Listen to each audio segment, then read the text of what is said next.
Welcome to Fantasy Sports Daily, powered by FantasyGuru.com. Monday through Friday at 12 p.m. Eastern Standard Time, 9 a.m. Pacific. Ray Flowers breaks it all down for you from a fantasy sports perspective.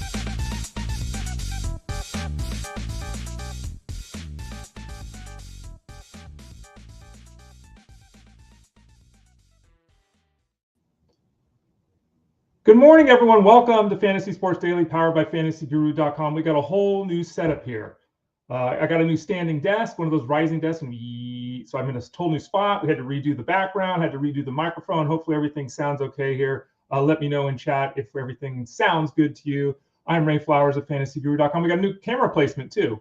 So I had to spend a lot of time. I got one of these trying the standing up thing. You know, it's better for your circulation. They say it keeps you awake, all that kind of stuff. And so trying it out. And it's one of those desks. It's actually not a standing desk because it's a regular desk with the standing desk on top of it. Oh, it sounds hollow. Wow. Coming in hot. Sounds hollow, huh? Well, let's see here. Let's see if we can make a change. Let's go to that. Let me know if that sounds a little bit better. Change on the microphone. It's one of those desks you put on your regular desk and then it goes up and down. So we'll see how it goes. We'll give it a shot here on Fantasy Sports Daily, powered by FantasyGuru.com. Welcome to the show. We're here Monday through Friday. This is kind of weird doing the standing up. Hey, how's it going? We do this Monday through Friday, free of charge. So tell a friend, spread the word, all that kind of good stuff. I'm Ray Flowers of FantasyGuru.com. We're here at 12 o'clock Eastern Standard Time. I'm here Monday, Tuesday, Thursday, Friday. Justin Fensterman is here on Wednesdays. On Wednesdays, I'm with Jeff Mans on the Elite Sports Show. So let's go through the rundown real quickly before we talk about what we're doing today. I'm going to do a little swang because I'm standing up. First of all, we're going to talk about this show, Fantasy Sports Daily, Monday through Friday at 12 o'clock Eastern Standard Time. On Elite Sports, that's Jeff Mann's show on SiriusXM Fantasy Sports Radio. That's 3 o'clock Monday through Friday. I'm with him on Wednesdays. Justin Fensterman and I are on Game Time, which is 8 to 10 Eastern, Monday through Friday on SiriusXM Fantasy Sports Radio. So here at 12 o'clock Eastern, with Jeff at 3 o'clock Eastern on Sirius, with Justin and I at 8 o'clock on Sirius. Okay, good. Glad it sounds better with that adjustment to the microphone. Good to know. So those are the shows. I'm here Monday, Tuesday, Thursday, Friday. I'm with Jeff on Wednesday, with Justin 5 days a week over on SiriusXM. So hopefully you can take advantage of that. Don't forget to also take advantage of the product at FantasyGuru.com. Click the subscribe tab in the top right corner. Get signed up for any of the products, whether it's UFL, football. We've got the previews coming for the draft for that. Soccer, MMA, PGA, NASCAR, basketball, baseball. We got them all over there at FG. Click that subscribe tab in the top right corner. When you do that, you can get access to the seasonal baseball, the DFS baseball, the wagering baseball. We're at about 60% here in the early going with the bets and the start of the season for baseball. So that's a pretty good start. We'll continue to hopefully build on that or at least maintain that. If we could do 60% all season long, we'd be doing pretty well. So if you want to join us there at FG, click that subscribe tab in the top right corner. You can always send a note to support at FantasyGuru.com. Support at FantasyGuru.com.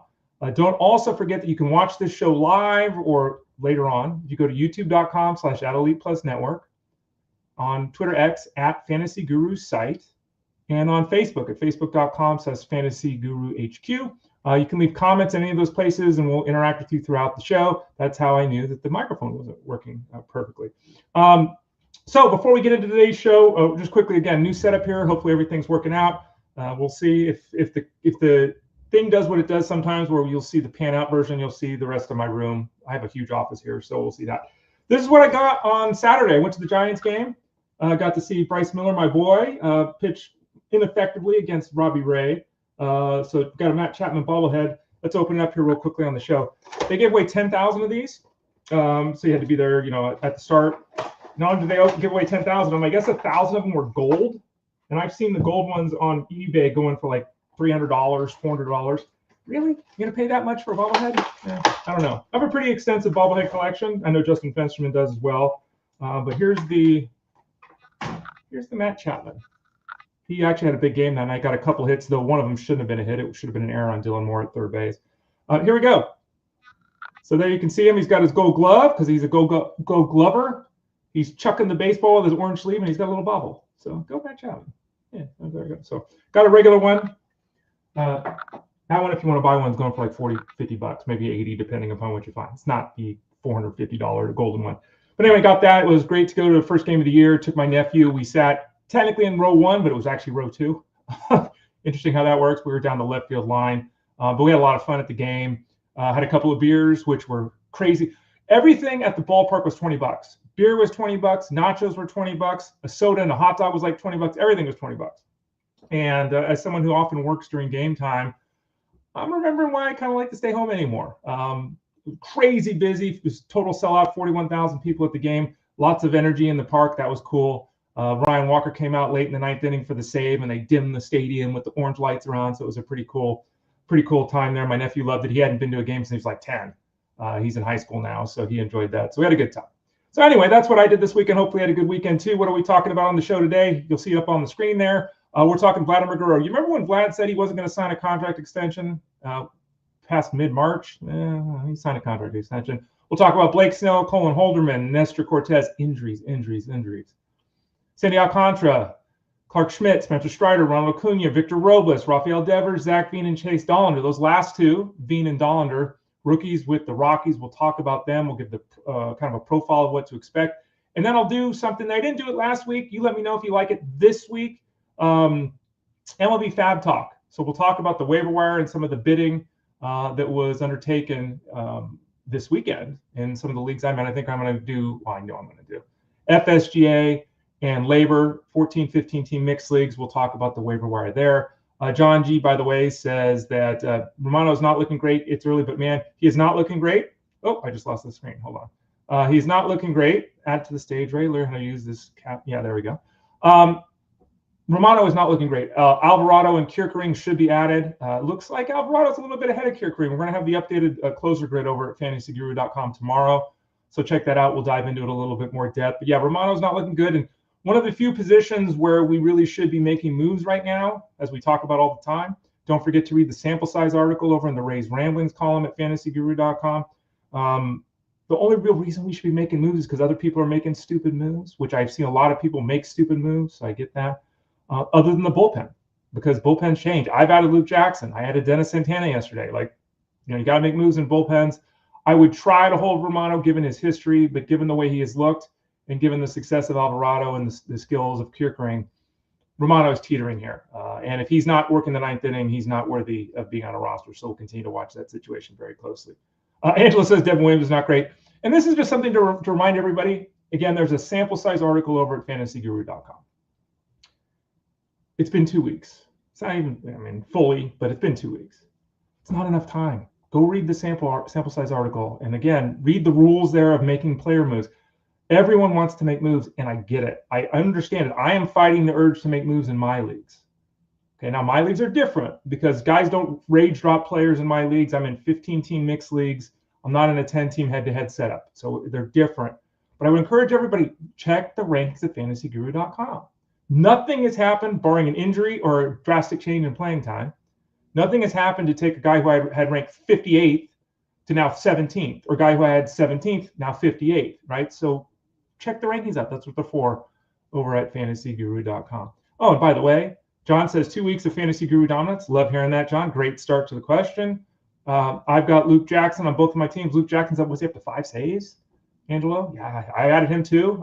We talked about this last week. I added him for 8 of my $100 in labor. Looking like a good bet there.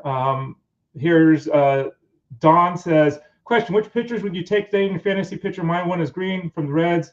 I need a second one. I don't know who your second options are, Don Playa.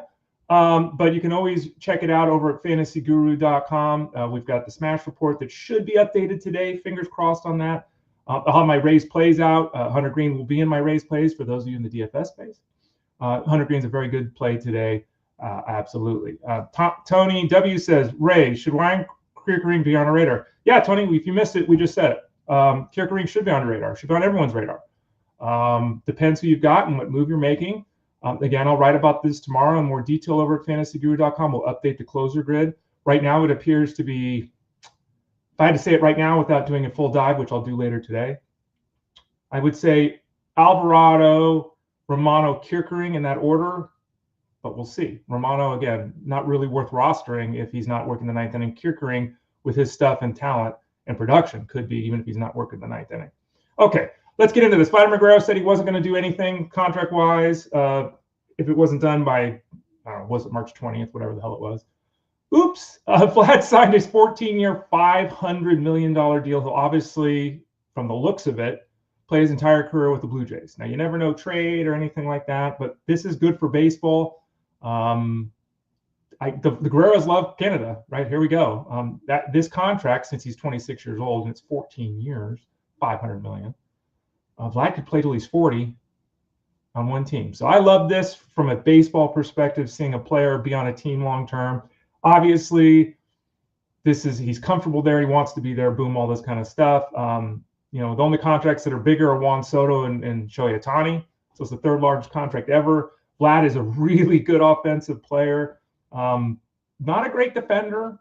There obviously have to be questions about how his body's going to age. We've seen him have weight. He's not a super athletic guy. So, is this contract going to work? I don't know. To me, it's a hell of a lot of money for a guy that could be a DH by the time he's 35. But the Jays get their man. I guess now they'll set their sights on Bo Bichette and see if they can get that worked out. You know how teams are kind of hamstrung, though, when they're spending $500 million on a player. It gets difficult to fill a roster around that player. But Vlad signs there. Shouldn't change his short-term outlook. Shouldn't. Now, again, you never know with these guys. Vlad might say, I just got $500 million. Who gives a flip? Kind of doubt that. But, he might also say, I tweaked my hamstring. I'm going to take a day off because what do I care? I get $500 million. Kind of doubt it. You never know what the contract could do. My expectation is it won't do anything for Vlad. He'll continue to go out there and mash and be a star. Eric S. says, pouring one out for everyone who rage dropped Devers. Yeah, we'll talk about Rafael Devers in a few minutes. But if you rage dropped him, didn't make a good decision there. All right. And here's John G. saying, someone who lives in the Philly area, Alvarado came into great shape. Kierkegaard is the guy the Philly sees in the long-term end of the bullpen option. Just when the starts, who knows exactly. They tried Romano. They want Romano, much like the Red Sox wanted Liam Hendricks. Because these guys, as we talk about all the time, this is why save leagues suck. The guy that gets the next save chance is oftentimes the guy that got the last save chance. The guy that gets the work in the ninth inning is oftentimes the guy that's had work in the ninth inning. Romano saved 30 games. Liam Hendricks did. That's how it goes. All right. The Dodgers and Blake Snell. Blake Snell, and I said this how many times last year if you were with us last year. Blake Snell is stealing money. And he's not a thief, but he's stealing money. He's terrible at the start of the season. He's been that way for a couple of years now. His overall numbers in his career are way worse in the first half. For whatever reason, he can't figure out a way to come into camp in great shape and ready to rock and roll. It always takes some time to find his groove. Now he's on the injured list with left shoulder inflammation. Here we go. And the Dodgers are, on their 900 winning percentage. They've got 412 guys to pitch. The question becomes, are they going to push these guys? No, we've talked about this all off season. As I said repeatedly with Blake Snell. Blake Snell has thrown 130 innings 2 times in his career. So if you took Blake Snell, you knew what you were getting, and it's a guy that starts slowly and often is injured. He started slowly, and he's injured now. We don't have much clarity when he's going to be back. They're kind of making it sound like it's not a big deal, but again, Blake Snell's on the injured list, and so you have to start making plans. But again, if you drafted Snell, you had to know that was coming. The Pirates put right-handed pitcher Colin Holderman on the injured list. So thus far, we've been talking about bullpens. When we were talking about David Bednar going back to before the season began and the struggles he had, I was saying Dennis Santana over Holderman. Then we had Bednar demoted. I was saying Dennis Santana over Holderman. Then Dennis Santana gets some work in the 9th inning. Colin Holderman's placed on the injured list with the right knee sprain. It's Dennis Santana or bust right now for the Pirates. Is Dennis Santana a guy that I foresee having 30 saves? Yeah. I mean, he's decently skilled, but my guess is they fix David Bednar and he's back at some point and he works his way back into the 9th inning. But as I said, I added Dennis Santana in the league yesterday. Santana's on the waiver wire. He is the guy right now. Just like Luke Jackson, these are not necessarily guys that anyone was talking about 3 months ago. These are not necessarily guys we were excited about. But I would venture to say that Dennis Santana was higher in the rankings at FG than in most places because, he's going to get a shot. If he's on the waiver wire, he shouldn't be. Colin Holderman being out certainly boosts the value and outlook of Dennis Santana. In Nestor Cortes zone, Nestor Cortes got obliterated against the Yankees, then pitched much better in his next turn through the rotation. Now he's on the injured list with a left elbow flexor strain. We don't know what this means, but left elbow flexor strain is often a precursor to Tommy John or internal brace surgery. That is not to say this is going to happen, but if we're reading between the lines, this is the kind of injury that leads to that procedure. If that's the case, the season would obviously be over and half the next year too. So Grant Holfren takes a spot on the roster. Who cares? The Brewers are in trouble trying to figure this pitching out. They desperately need to get back Brandon Woodruff. If you have Nestor Cortes, you have to make immediate plans. Obviously, you probably already have. But we were just as we were talking about Nestor Cortes and his ability to pitch around, not having dominant stuff. So flexor tendon, elbow strain, flexor strain in the elbow. Sorry, significant concern with Nestor Cortes. Major League Baseball won't play games on the West Coast for the most part at the early part of the season. They won't schedule games in domes. Teams on the East Coast build stadiums without domes. So weather's a thing, especially early and late in the year. Early in the year, we get rainouts. Late in the year, we get games at 35 degrees. I was at the Giants game the other night on Saturday. The first pitch was like 60, 61 degrees like that. It was cold, man. And it was like 55 when the game was over. It was cold. Like, that's 55. That's not 42. Anyway, all kinds of messing up with the schedule for the Marlins and the Braves with the weather on the weekend. So Sandy Alcantara, who was supposed to start yesterday, he's going on the paternity list. So you missed that start with Alcantara, which sucks, but it was against the Braves. So, and the Braves have started slowly, but that's still obviously a dynamic potentially lineup. So he's not going to be out there. It looks like we're going to get a bullpen game today from Florida. Connor Gillespie and Max Meyer going Tuesday, Wednesday for the Marlins. Alcantara being pushed out till Friday. That's the expectation right now. Go to fantasyguru.com, check out the weekly planner. We've got the article up talking about what our best case scenario is right now, our expectations at least for the starting rotation. But again, this one's evolving, but it seems like Alcantara will go on Friday, so you lose last week's start. He'll go this Friday. It's against the Nationals, so it's a much better matchup than he would have had against the Braves, or at least there's that. Clarke Schmidt struck out 7 batters over 3 1/3 scoreless innings on Saturday. Looked really good. Obviously, that's 7 of 10 outs via the strikeout. He's expected to make another start in the minors, and then on April 15th or 16th, he should return from his shoulder injury to face the Royals. Clarke Schmidt last year was one of the more consistent pitchers in the American League. It was 5 or 6 innings every start. It was 2 or 3 runs basically every start. He was very consistent. Came into camp with the shoulder thing. All systems go here. Should be in the very near future. Again, less than 8 days from now, they're expecting him back. I wouldn't necessarily start him in that first outing against the Royals, but he's going to be back out there ready to go for the Yankees. Spencer Strider, and this is good news with Spencer Strider. And his teammate, Ronald Acuna, maybe not as good news, but Spencer Strider has got the elbow he's coming back from, the surgery, all of that. He's going to make a start on Thursday at AAA. And if he does well there, his next start could be in the big leagues.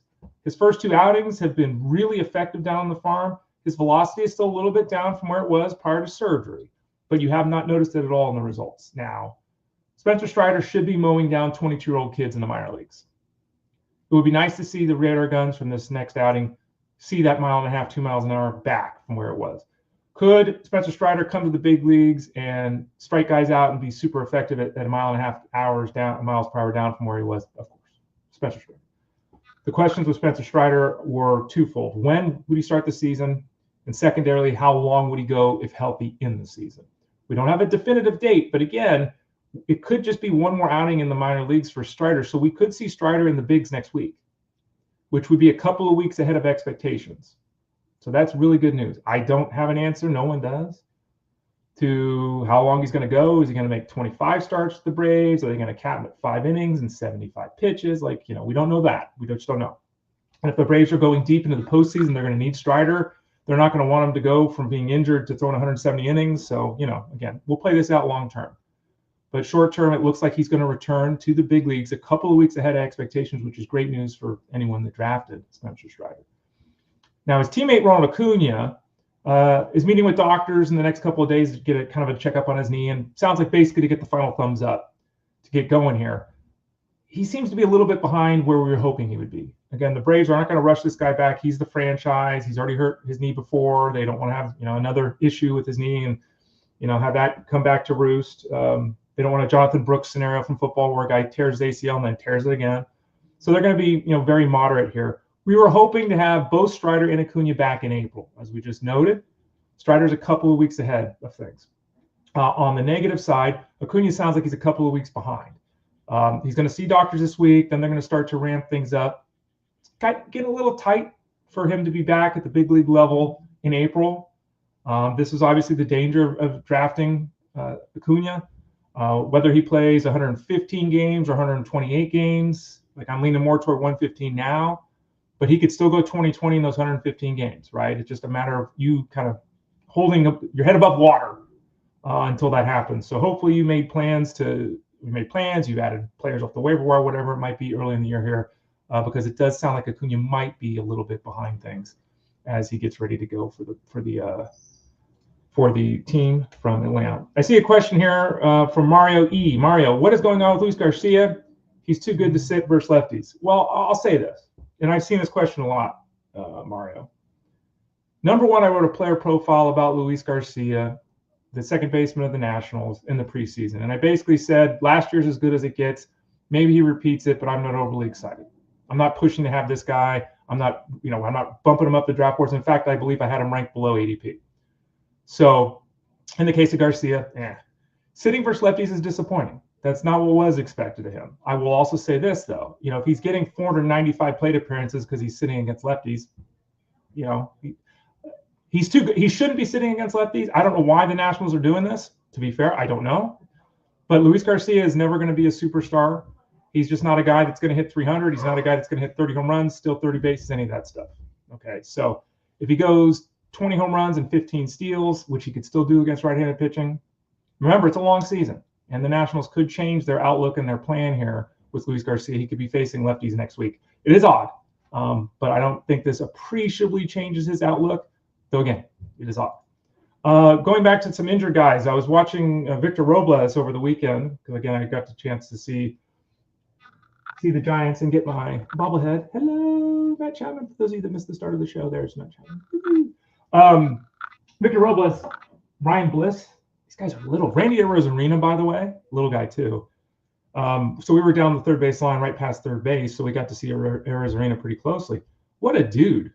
Like, he was talking to the fans. He was waving to fans. He threw some balls and made the ball boy give him the, like, I've always been a fan of Arozarena because he's a 2020 guy, faults and all. But he seems like a nice guy. Like, he was smiling at people, waving. Like, I like Randy Arozarena. I like that. I like what I saw from him. But his teammate Victor Robles, who was playing right field, was hurt yesterday. Hurt his shoulder making a grab. Going to go to the injured list. It's happening. The question now is, how much time is he going to miss? The answer is we don't know. Dominic Canzone is likely to be called up to take the spot on the roster. So Robles, who there is a player profile about again at fantasyguru.com, who I felt was being overdrafted this season. Injury's not good. Now, he's not a big home run hitter, so in theory, let's hope he can play when his shoulder's not 100%, right? But it's going to the injured list. We'll wait and see what it means long term, but it's not good news short term. So again, you know this. I'm sure you went to the waiver wire. We'll talk about waivers here in a few minutes. I'm sure you went to the waiver wire and made plans yesterday because Robles is going to miss some time. The question is how much. Rafael Devers, who we heard mentioned earlier today, and Mario says, let's go Giants. Yes, Mario. Rafael Devers, it's hitting 263. He's got a 421 on base percentage. His on base percentage is over 400. Went 4 for 4 yesterday. Pair of doubles, scored 4 runs, drove 3 in. Did you rage drop Devers like we talked about earlier today? Did you hold steady? Did you make a move and get him from somebody else who was panicked? Rafael Devers is one of the more consistent third basemen, now DH, in baseball. The question with Devers, as we discussed here on the show, is does he play enough third base this season to avoid being UT only next year? This year he's third base eligible. This year he should be fine. He's found his groove already. The numbers should continue to improve. Again, his on-base percentage is over 400. Remember, he went 0 for 19 with 15 strikeouts. 0 for 19. His on-base percentage is now 400. Pretty good stuff for Rafael Devers. Okay, a couple of players here to discuss on the Rockies. Now, remember, anytime that there's a player that's promoted at fantasyguru.com, go to the let's make sure I got it right here because I always get it wrong because I just do it all kind of autopilot. Go to the top of the page, go to seasonal, right? Go down to MLB, articles, rookies. There are some player profile rookies that Jeff Mans did. If you scroll down a little bit further, there's the top 50 rookie rankings for 2025, and there's scouting reports for hitters and pitchers, okay, including Dollander and Veen, who we're just about ready to talk about. So you can always go there and get my thoughts. What we're hearing is that Zach Veen is going to be promoted today, that he's going to get an opportunity as he should, right? We talked about Mickey Moniak edition. We talked about Nick Martini. He's not very good. They should be giving Zach Veen a chance, and it sounds like they're going to do that right now. Here is my player profile on Zach Veen from the preseason. A few years ago, he was a borderline elite prospect, but since the injuries have sapped him of his production and the excitement. Still seems to present all-star potential, but the odds are certainly pointing toward him being a riskier bet. The power is yet to show itself in games, but he still has the speed to be a threat on the base pass, more of a could be than what is prospect at this point. You'll see, though, in a second, I added Zach Veen in my leagues. Why? Because Zach Veen could be a difference maker. It's early enough in the season that Zach Veen could, in theory, do the kind of things that we saw last year out of Brenton Doyle. Not the power numbers, not necessarily as great an overall season, but be that same kind of guy that was picked up early on waivers last year and had a tremendous impact in mixed leagues. Again, to reiterate, Veen has kind of lost some of his luster. There was a lot of hope when Veen was drafted that he was going to be a star. Now the hope is that Veen will just be an everyday major league player. If he's an everyday major league player hitting 10 to 15 home runs and stealing 20, 25 bases, is he much different than Victor Robles? Now, Victor Robles has done it before. Victor Robles, he's locked into the lineup, all this kind of stuff. So there's a huge difference there in the volatility factor.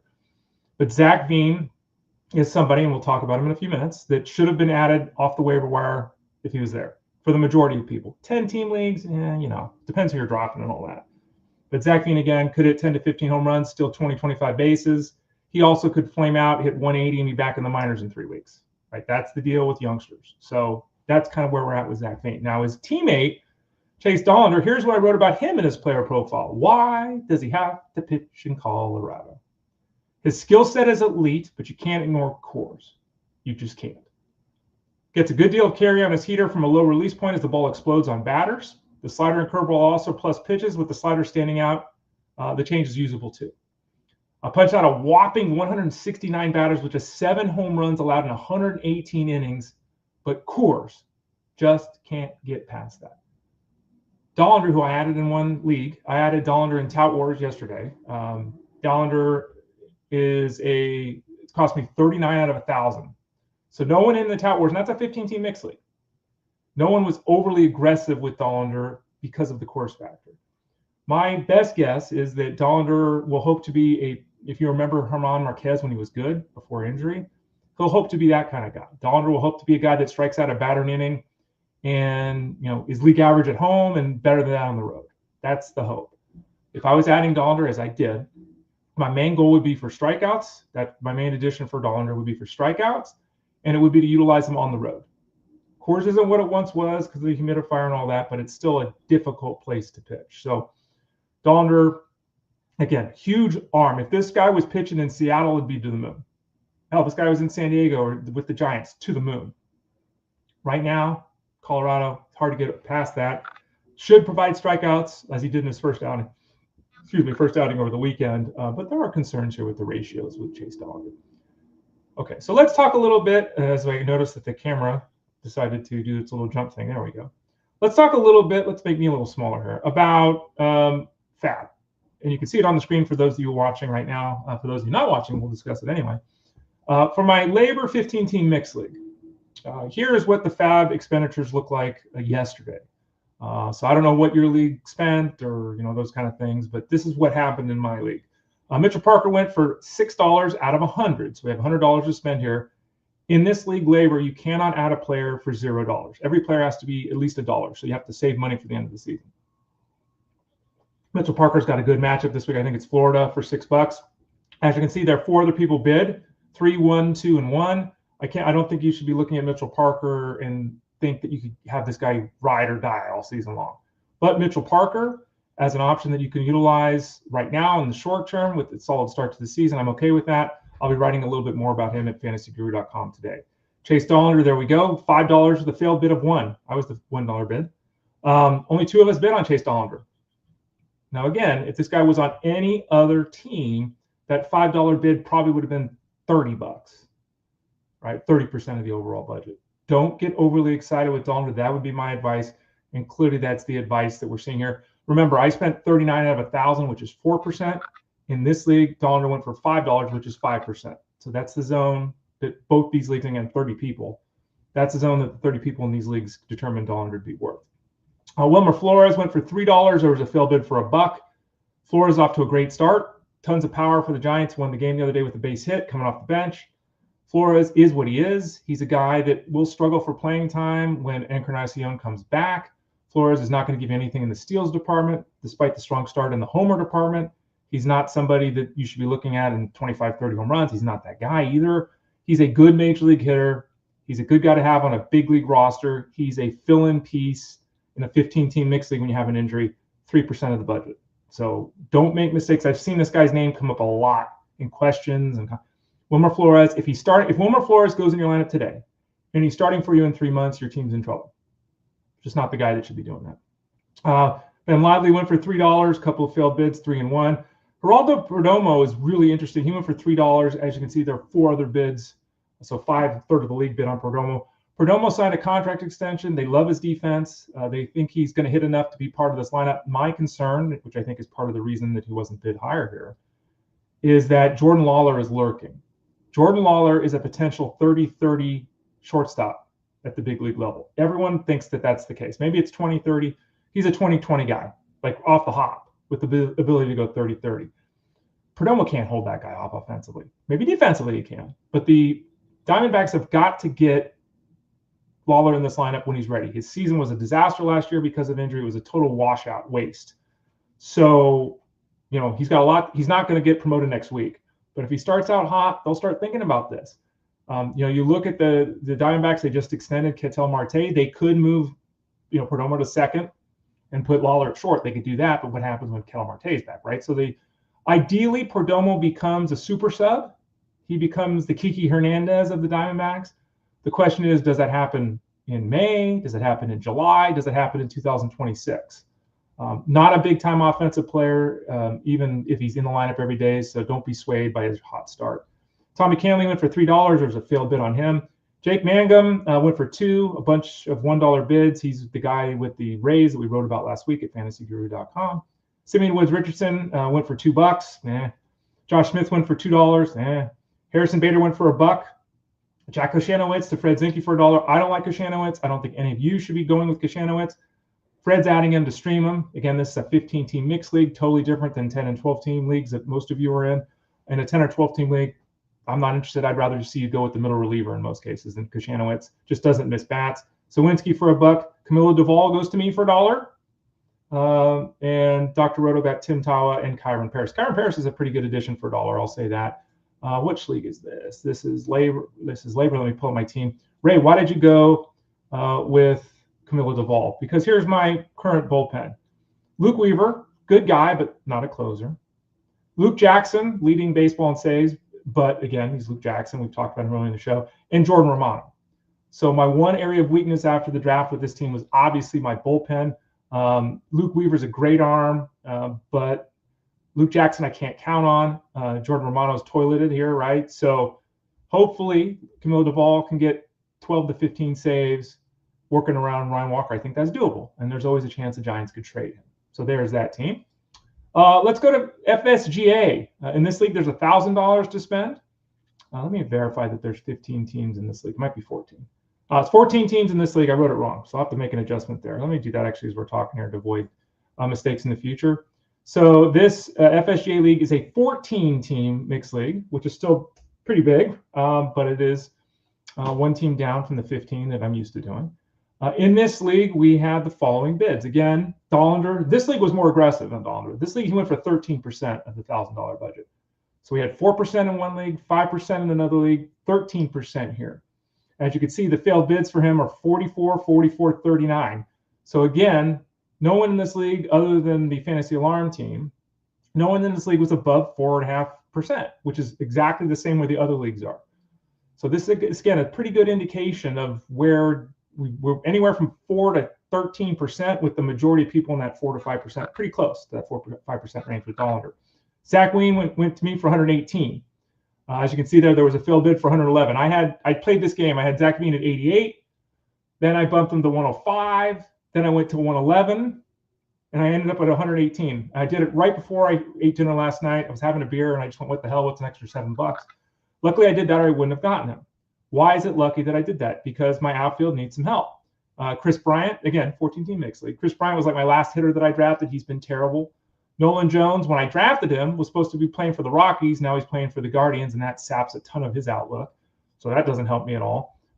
And I just needed an extra bat and another boost in the outfield. So he was a good addition for my squad. And again, I paid up for this guy, and we'll see. If he, again, 14 home runs, 23 steals, let's go. That'll totally work for me in this setup. Around those guys, my other outfielders are Cody Bellinger, Jung-Hoo Lee, who's off to a really good start, James Wood, and Kyle Tucker. So I got a couple of bangers out there. I'm just looking for Zach Veen to be a guy that I can play on a consistent basis. Anthony Bender went to the Roto-World team for $85. You can see a bunch of other bids in that $25 to $45 range.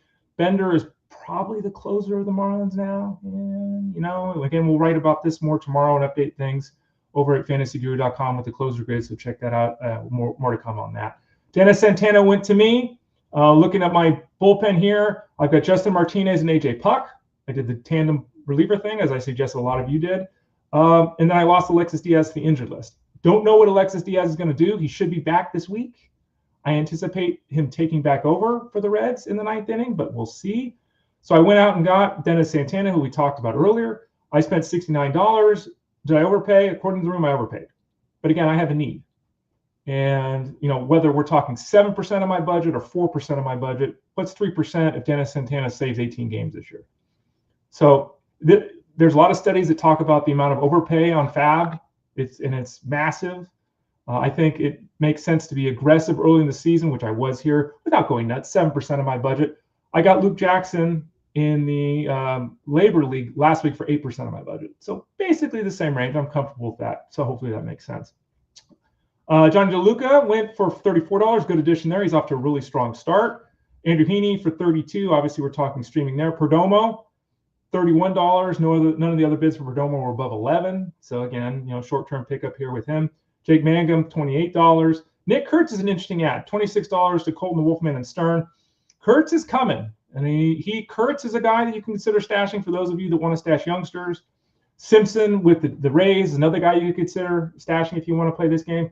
Kurtz is an elite level hitter who was strong in spring and is blazing hot to start the season in the minors. He'll be up at some point this year with the Athletics. The question is how long you want to hold him, right? And if you think about it this way, I spent $118 for Veen, though Veen isn't going to be on the team today. Colton, Wolfman, and Stern spent $26 on Kurtz. So a different expenditure there, but it could be 3 weeks, could be 3 months before we see Kurtz at the big league level. If it comes together, they got a great value. If they have to wait 3 months, but I totally understand why they would do it. I wouldn't recommend most of you do it, though, again, unless you have a minor league spot or you're in deeper leagues. Let's see here. Mitchell Parker went for $23 here. So, again, Mitchell Parker short-term, that matchup with Florida this week. Kyron Paris, who's getting a lot of props for his strong performance with the Angels to start the year, $22, 2%. Osvaldo Vito was a good addition. And I got to admit, I was doing a bunch of stuff yesterday. I should have added Vito. I do have him in my Dynasty League, so I've got him there. But the $18 for the right-hander of the Athletics, I really like that. So you could check your waiver wire if Vito's out there. He's an interesting pickup at this point in time. Sosa for $13, who cares? Wilmer Flores for $13, who cares? Mike Massey for $12, Kashanowitz for $11. The failed bids of $2 and $1 there. So that's how those went. So let me know if you want this discussion of FAAB to continue. It is something we did last season. I don't know if there's an appetite for it this year or not. Let me know. If it is something that you like, we'll continue to do it here on the show on Mondays. Again, remember, you can go to fantasyguru.com, click that subscribe tab in the top right corner. Get signed up for the products at FG. If you see something and you want to do something exotic, or maybe you want to do 2 of the baseball packages and not all 3, or send a note to support at fantasyguru.com. Support at fantasyguru.com. Remember, we're right here 12 o'clock Eastern for this free show powered by fantasyguru.com. 3 o'clock Eastern, Monday through Friday, is the Jeff Mann's Elite Sports Show on SiriusXM Fantasy Sports Radio. 8 to 10 Eastern, Monday through Friday, is myself and Justin Festerman on Game Time on SiriusXM Fantasy Sports Radio. So we got a lot of ways to reach you throughout the day.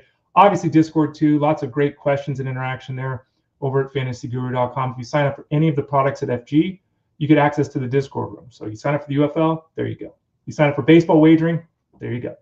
You sign up for baseball seasonal, there you go. Baseball DFS, you help set your line, there you go. So that's all included in the packages over at fantasyguru.com. Brandon A says, good morning, family. It's Friday. It's not Friday. Come on, man. Come on, man. Brandon's rubbing it in our faces because he's got the ability to live every day like it's Friday. Ray, is it me or pitching taking it on the shorts to start the season and the bats are white hot? Last year it was the opposite. Interestingly, you say that. Most people have been saying the exact opposite, Brandon. Most people have been saying actually that the offense is doing nothing right now. So I think it's all. I haven't done a study. Let's see if I can do this real quickly. I haven't done a study on performances. Can I break this down in April? Let's see if I think I can. Let's see if I can do this. April. Oh, it's only by year though.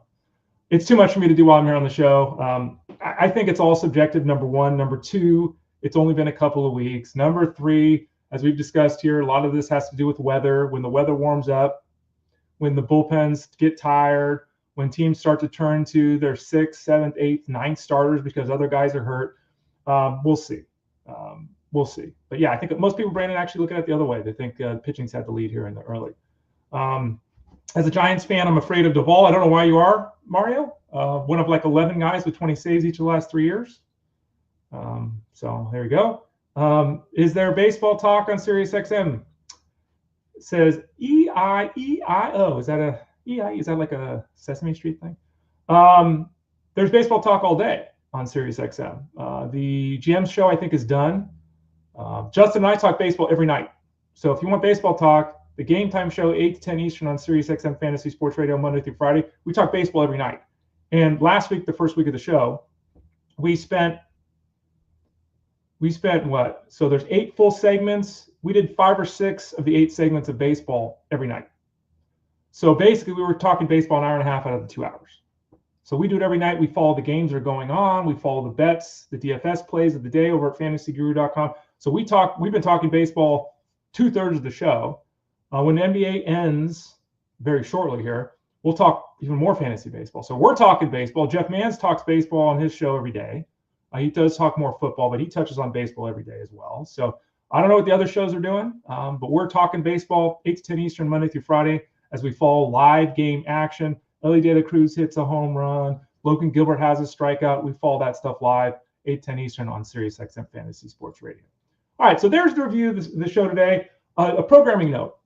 We're getting solar power here at the old Flowers Abode. So tomorrow I won't be on the show. Usually I take Wednesdays off, and Justin Fessman hosts on Wednesdays. Tomorrow we might be without power for a while as they're hooking everything up. So I will be off the show tomorrow. The show will still be here, though, at 12 o'clock Eastern. Justin Fessman will be hosting on Tuesday, tomorrow, 12 o'clock Eastern Standard Time. I'll take Justin's normal space on Wednesday at 12 o'clock Eastern. So don't worry. The show's still here for you. I'm making a note here. The show is still here for you. We're still here for you, both on this show and over at fantasyguru.com. Again, click the subscribe tab in the top right corner. Send me any comments and questions and thoughts about this show or anything else you might have in the Discord over at fantasyguru.com. Send a note to support at fantasyguru.com if you get any questions. And hopefully the start to the season's been gone well. We'll continue to push for that success here on this show. Tomorrow, Justin Fensterman and Armando Marsal. Wednesday, it'll be me and Armando here on the show. Thanks for listening today. Head over to FG. I'm Ray Flowers. This has been Fantasy Sports Daily, powered by fantasyguru.com.